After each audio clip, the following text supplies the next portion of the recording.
Et on se retrouve donc pour cette revue de presse de l'économie.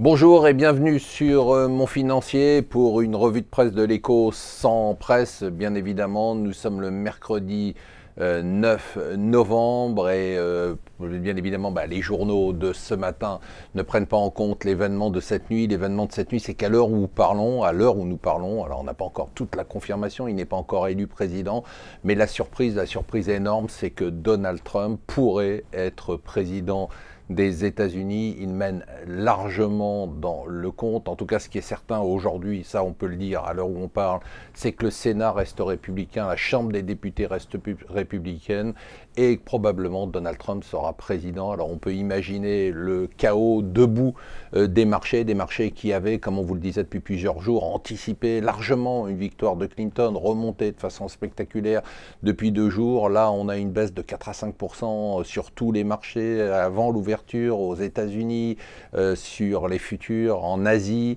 On a de l'autre côté une chute du dollar, on est remonté au-dessus de 1,12, le dollar yen qui est descendu en dessous de 102, qui est en train de se stabiliser, bien évidemment l'or qui a flambé. Donc on a dans une réaction qui est une réaction épidermique des marchés, compréhensible. Alors si on a une victoire de Donald Trump, bien évidemment il faudra des semaines, des mois pour comprendre ce qui a pu se passer arithmétiquement, et c'est ce que vous répéteront tous les spécialistes, c'était juste impossible, il ne comptait que sur la population blanche. Finalement c'est sûr qu'il a eu il a eu des gens qui ont voté pour lui dans d'autres communautés. Il a remporté des États comme la Floride où la population latino est extrêmement importante, donc il y a probablement une partie de cette communauté qui a voté pour lui. Alors à l'heure où on parle, on essaye de regarder un peu ce qu'il a promis pendant sa campagne pour essayer de comprendre ce que pourrait être une présidence Trump.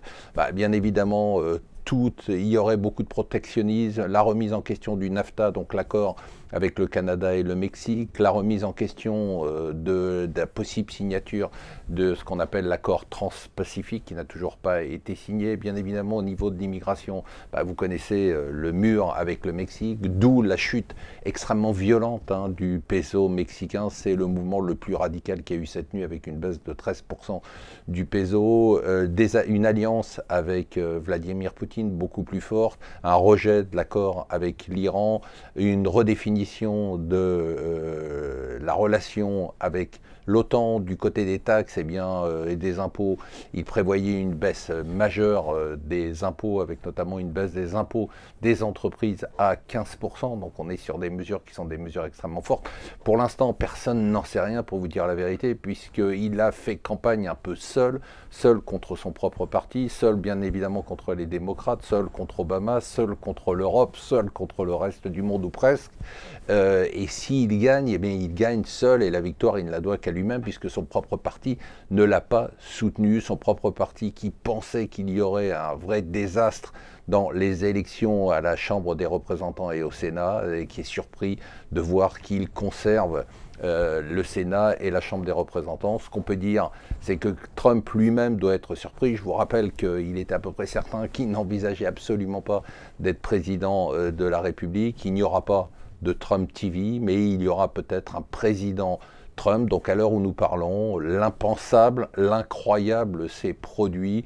Impossible de connaître les conséquences. Les marchés pour l'instant marquent le pas, s'effondrent, mais se stabilisent en attendant de voir ce qui va se passer, se rappelant du Brexit. C'est un Brexit puissance 10 qu'on est en train de vivre. Et bien le Brexit, rappelez-vous, il y avait eu ce choc extrêmement brutal le lendemain de l'annonce. Pendant quelques jours, beaucoup d'agitation, et puis après, comme si rien ne s'était passé.